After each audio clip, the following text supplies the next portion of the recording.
Hey guys, what is going on? It is Brooke, or the Undead DM, and I'm back at it again with another video for you today.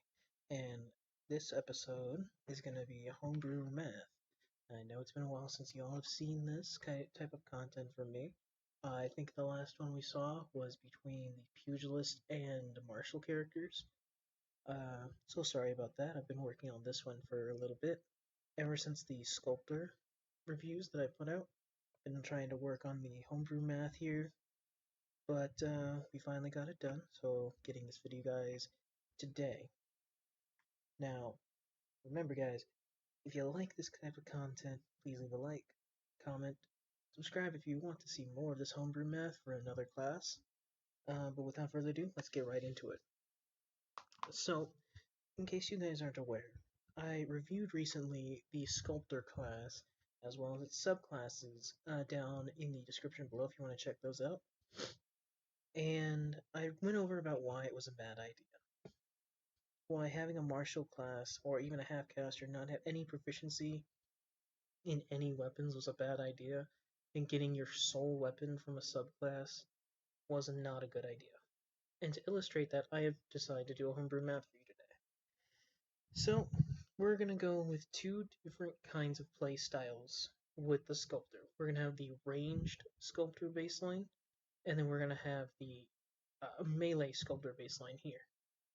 And we're going to be comparing the two to the most obvious baselines that you could pick from, being the Fighter and the Cleric baseline, and you can find all that here at the formofdread.wordpress.com on what baseline I should use. And the reason I use the Fighter baseline is because these are damage dealers whose primary focus in contributions to fights is damage, and the Cleric baseline because of melee damage dealers. And the reason we're using these is because these are very well tested, very well sourced, and very fair given the circumstances. So, with that, let's go. So, with the Fighter baseline, we have the standard baseline that you could find on the Form of Dread. Now, this is a straight class, subclassless, variant human fighter with 16 dex, crossbow expert, and sharpshooter at level 4, and then rushing dex. Meaning at level 1, we have crossbow expert, meaning that we get an attack with our hand crossbow, and then we get a bonus action attack with our hand crossbow, meaning we get 2 attacks at level 1, and then at level 2 we get action surge, meaning we could do that again. We essentially get an additional attack. Which is why you get the minor boost here, and then because you're getting sharpshooter here, it gives you a much bigger boost, and then at level 5, you get a bigger boost because you get the extra attack. Same thing at level 11, and then again at level 20, I think, where you get your third extra attack. So if we look at that, we see that we start at 9.75. Now, because you want to use the ranged variant when comparing the fighter baseline, because their main damage is ranged, you can see here that the ranged Sculptor baseline, which I should reiterate is using the shape of the bow here, which you'll see doesn't add anything to damage at level 1, it just gives you a longbow, and none of its abilities at all, besides the archery fighting style, give you anything to help with that. Maybe the spells do, but the spells in this case don't really help because you're wasting your action to cast them, which inevitably will be better than just using the weapon. But with this being a class based around weapons, it seems kind of counterintuitive. The only other abilities that allow you to get anything for your attacks with weapons is your Artist's Eye, which only increased the crit range by 5%, which, in case you guys don't know, the crit damage that you get is less than 1 point of damage, because you take your average damage, so let's say you're dealing 2d6 worth of damage with the maul, you're only dealing 7 points of damage on average, because, everyone knows how averages work. You take all the numbers on a die, you add them together, and then you divide them by the numbers on them. So if it's a 6-sided die, you add 1 plus 2 plus 3 and so on, and then you divide it by 6 and you get 3.5. So then you take 7, which is 2d6, the average of a 2d6 die roll, you take that 7 and you multiply it by 0.05, which is 5%, which is the crit range, and it gives you less than 1. So I didn't factor that in for damage since it was so negligible that it doesn't matter. But nothing else here gives it any sort of damage upgrades. So if we look at the archer like we did last time, it doesn't get any damage bonuses until level 11. So we see the range here where we start off with sharpshooter. And the reason it's so close is because it's a bow, it doesn't use crossbow expert. It uses sharpshooter right off the bat. Meaning if we're assuming +3 dex, which I actually have written here, where we're assuming with each character for the Sculptor has 16 dex or strength, and that they are non-magical with no additional bonuses. And for the ranged one, we'll be giving the sharpshooter and then rushing dex afterwards, because nothing else goes for that. And we will also be giving them the archery fighting style, which makes it so that the hit is actually a little bit better. So normally with sharpshooter, it would have reduced the damage even more, because you get a 0.4 chance to hit, or 40%, as opposed to the 65, because you take a -5 to hit. But because you got archery, which gives you a +2 to hit, that essentially makes it a +5, or a 50% chance to hit, because you're reducing the -5 to a -3. So you get pretty close to the fighter DPR here, but then you see that as soon as we reach level 4, you fall behind by almost double. Because you're only getting 9.25 because you don't get your extra attack yet. And there's nothing here that allows you to do an additional attack as a bonus action, since it's requiring you to use a longbow. If this was any ranged weapon, sure, it would be fine. And sure, flavor is free, but if you look here, when you sculpt your mana into the shape of your weapon, it has the statistics of a longbow. It doesn't matter if you make it look like a crossbow, it still acts like a longbow, meaning anything that doesn't specifically work with a longbow doesn't work. So that's why we didn't use crossbow expert. But you'll see here I increased the dex to +4, which gives it a minor increase from 8.75 to 9.25, which is still less than the fighter baseline. But then you'll see this massive jump here because you can use sharpshooter on both of your attacks now, which boosts it by double to 18.5. But then you'll see it gets kind of close to the fighter baseline, but then it kind of starts to stagnate once it gets to around level 7, where it's almost double the Sculptor baseline. And then we get to level 8, where at this point it's pretty much double. It's not at double exactly, but it's pretty close. Now where the big difference comes in is between level 11 of Fighter and level 11 of Sculptor. And that's because at level 11 for Sculptor, you get Quick Shot, where whenever you take the attack action using your bow, you can make a ranged attack as a bonus action. So now you get 3 attacks as opposed to 2. So that's why the boost goes from 19 to 29, but you'll see here, it's still less than Fighter. And if we look here, the Missile Guidance just gives you advantage. And the range of your Artist's Eye doesn't really do anything different other than have a larger range. So its damage pretty much just stagnates. It may have like a point or two increase from the advantage, because you're getting advantage from Missile Guidance, but it's only once during your turns. It's not permanent. So it's essentially going to be 29 to maybe 30, 31 points of damage on average right here with advantage. But reminder, fighters at this point are dealing 42 damage on average. And it just gets higher, where it literally doubles, like 2.5 times the damage of a Sculptor at level 20. It just outclasses it by so much. And you'll see right here the thrown weapon, because there is a subclass that does with thrown weapons, which was the kunai, but the kunai was so bad. But I decided to be honest here and give you guys the kunai damage, which you can see is even less than the normal range baseline. If I would have gone with the trident, it would have been somewhere equivalent to the range damage baseline, but it doesn't increase that much. So you can see, compared to the fighter, it starts off pretty much on equal footing, but then as soon as it reaches like level 5, it starts to lag behind really, really quickly. And then we move on to the melee baseline, where I actually use the shape of the hammer to give it the most advantageous position I could give it. It has the highest damage. It even has something here that says it works with Great Weapon Master, which I had written here in the script before for the Great Weapon Master feat. But unfortunately, I actually found out that not a lot of them used Great Weapon Master because a lot of the weapons weren't two-handed or heavy or anything. Hammer was the only one, and I only realized that after the fact.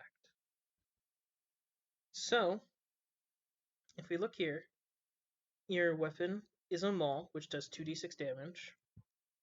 And the reason we're using the Cleric baseline here is because if we go back to the baseline here, we'll see that this is a straight subclassless Cleric with 16 Wisdom, rushing it with 4 and 8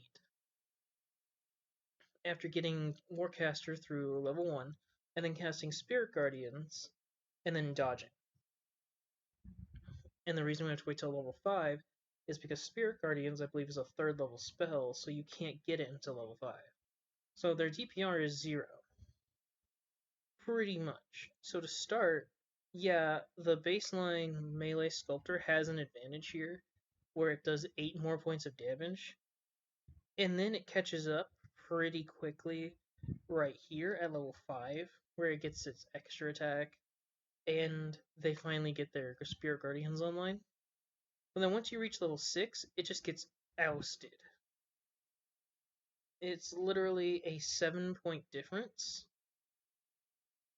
and then it stagnates right there until you get your level 8 ASI, where you increase your strength again, and even then it still stagnates by almost 20. Almost 20 points of damage difference. And then you get to level 11, and the reason level 11 was important was because at level 11, your maul becomes 2d10 instead of 2d6, which is where the increase comes from. But then the only other increase you get is an area of effect fireball around yourself, which, upon doing the math for it with this here handy dandy calculator, you'll see here that if a target has a strength save of around 4, and your effective spell save DC is 16, given that you have a +3 to your intelligence, the average damage per round is around 64 damage, with the advantage being 54 and disadvantage being 75. Meaning, on a failed save, people are going to be taking on average 28 points of damage, a minimum of 8 or a maximum of 48. But since it's half on a save, the average amount of times that that's going to happen at this point is going to be pretty high. Because, remind you, it is a level 15 ability. So the fact that a level 15 ability is essentially a fireball's worth of damage is not a good look. So you can essentially take the average damage on a successful save or on a failed save and add it to this, and it would still be less than anything here. Because at level 15, that would take it from 21 to, let's say we take the average of 28 damage. That would take it up to 49 points of damage at level 15, which is still 30 points less than the 15 level Cleric. And even if we assume that you do the maximum amount of damage of 48, you're still down like 7, 8, 9 points of damage. You're still down so much damage. And even if you assume that here, you're going to be down even more because now the damage increases even further. So I think in terms of the Sculptor, the main problem is that it fails to be a good class or any good subclass if you were to compare it to its 5e counterparts. Reminder, I just want to remind you guys of one thing right quick. So if we go back to that page, that word document from Form of Dread that says which baseline should I use. This is the Warlock baseline. This is a person whose entire contribution to a fight is not damage. Their sole purpose isn't damage. Look, 36.4 at level 17, right? Look, we get to that as a Sculptor? Never. We never do that as a range, and we never do that as a melee. So the fact that this class and this subclass and these subclasses are worse than a baseline Warlock, even at mid-tier levels. Like, let's look at level 11. Look, level 11 Warlock here, 27.3 DPR.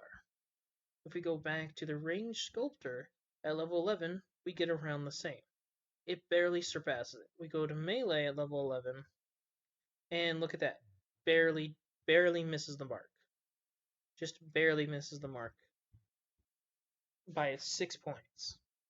Let's go to another milestone here. Like, let's start level 1, you get 5.85. They easily surpass both by having above 8. Right? So now let's go to level 2, level 3, which is 7.8. So at 7.8, the Warlock is kind of catching up. And then we get 8.45, and then 16.9 from level 4 and level 5. So level 4, we get 8.936 for the melee, and 9.25. Both of them either equal or barely beat out the Warlock baseline. But then you get to the Sculptor's level 5, you get 18.5, and the melee is 17.872, and then we get level 5, 16.9, so they do beat out Warlock baseline. But then you get to level 8, 18.2, level 8, 18.2, and look here, they beat it out again.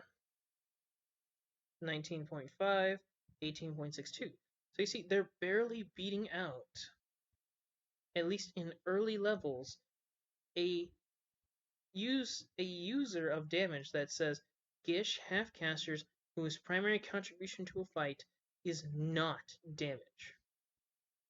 Mind you, the entire purpose of this class, the Sculptor as a whole, including as a halfcaster, is damage. It barely has any utility. None of its abilities really work to help facilitate other people to do their jobs better. It just helps you either do more damage or be better at doing damage. So like Battle Ready, you can use your shape whenever you roll initiative. Then you got the extra attack to help with damage, your mana potency to make your attacks magical. Then you got Mana Artist, which allows you to change the damage type of your weapons to overcome resistances. Then you got the Eye, the Artisan's Eye at 14 to give you a crit chance increase. And the only other thing is that you have a Master Sculptor here, which gives you Spiritual Weapon, and then Mana Armory, which allows people to have copies of your shape weapon. Nothing here helps facilitate team play outside of its own spell list, which is hindering on you choosing which spell list you're going to pick. So you could go with complete dog water and just choose Paladin spell list, go with something kind of okay like the Warlock spell list, or go with the better options of the Sorcerer and the Ranger spell list, and the Elemental, which is a class that Ross made himself, which I have also looked over, is not very good, neither is its spell list. You can either choose 2 garbage tier spell lists, 1 kind of okay-ish spell list, or 2 god tier spell lists. So the fact that it hinges, your utility hinges on which spell list you choose is just sad. And that none of the base effects of the class, none of the base effects of the subclasses really facilitate team play outside of a few, like the Hammer's Line Breaker, where you push people away from you, and bring down the hammer, where you can knock people prone in a fireball area, essentially. Shield also is good for team play, but other than that, nothing else is good for team play. It all focuses on you dealing damage. And if you aren't dealing damage in that fight, and you are still only barely better or equal to the worst damaging baseline that you can possibly get in the game, and you are still equal to them, it is not a good class. It is not a good class. It is not a good subclass. Nothing about this class is good balance-wise. In terms of tiering this with the other 5e classes, this would rank amongst the lowest, somewhere along the lines of the Barbarian and the Rogue, when it comes to how absurdly useless it is. It doesn't have a lot of damage, doesn't have a lot of crowd control. Its spell list hinders on you choosing the correct spell list, and if you don't, you just basically have no utility. If you choose the wrong subclass, you don't have very many options in combat. Your weapons are limited because you're only allowed to have proficiency as the base class with the weapon that you choose at level 1, and you can't wield any other weapon because, once again, this class, as a baseline, look here. Proficiency with all armor, weapons, none. 0. Meaning you can't even supplement your poor range with melee weapons from the hammer, which is the most generous I could have given it, with ranged weapons or thrown weapons, like spears or tridents, because you aren't proficient in them. The only way you can get this to work properly is if you multi-class into fighter first, and then went into this class. But even then, it would just be better to go full fighter at that point. Because, as I've shown, fighter is just better. It's better than melee baseline, it's better than ranged baseline, better than thrown baseline. It barely even matches with the Cleric baseline in terms of melee DPS, because it gets outscaled really fast. So the fact that Cleric baseline is the bare minimum for melee people, and the melee baseline for the Sculptor doesn't even beat out fighter baseline, and the ranged baseline doesn't even beat out the fighter baseline, I think should be proof enough that this class needs some serious buffs. How Ross Leiser is selling classes like this online for money. If I remember correctly, he's selling them for like $10, like 10, 15, not even. I think he's selling them for, yeah, let me look at his stuff right here. So yeah, Ross Leiser, if we go here, he is selling the Sculptor class for $20. Yeah, this is the masterpiece. So it is a redesign. Maybe I'll cover that in a little bit later. But the fact that he had to redesign the entire class shows something was wrong with it to begin with. But let's see. Let's see if he's still selling the original. Because I remember buying it thinking that this was a really great class, and it just wasn't. So no, it looks like he stopped even selling the original class. So what he's essentially done is that he's taken the original class, quote unquote, amplified it, and then re-released it as a new product with, I assume, all of its other subclasses that I've already covered in this series, and just put it together in one. Yeah, it's an intelligence-based class. So yeah, 600 distinct builds, guys. So maybe when I get this, I will definitely cover it for you all, but it's apparently silver, yet he's not even selling the original quote-unquote platinum bestseller anymore. But the fact that you have to pay money for this, for 8.75 to 29.25, or 8.536 to 21.44 damage, which is weaker than both Cleric and Fighter baseline. The fact you are paying money for this is just sad. This, if I get this new version and he has not improved this at all, I'm gonna be very disappointed, and I'm gonna tell you right now, do not spend your money on it. If the series of Ross Leiser's terrible, terrible, terrible balancing of homebrew is anything, it would be just don't spend your money on it. But I'm here for you to tell you what you shouldn't do, learn from my poor financial decisions in D&D homebrew, and be smarter with what you buy. But with that being said, I'd like to thank you all so much for watching. If you want to check out the other videos of the Sculptor to kind of get where I was coming from with this, there will be a link in the description below for those videos. I'll also be linking down the Homebrew review playlist, as well as the Homebrew Math playlist, which this will actually be the second video, in the description below.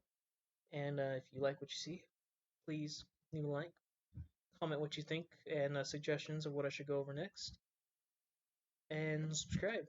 And I will see you all next time. Latest.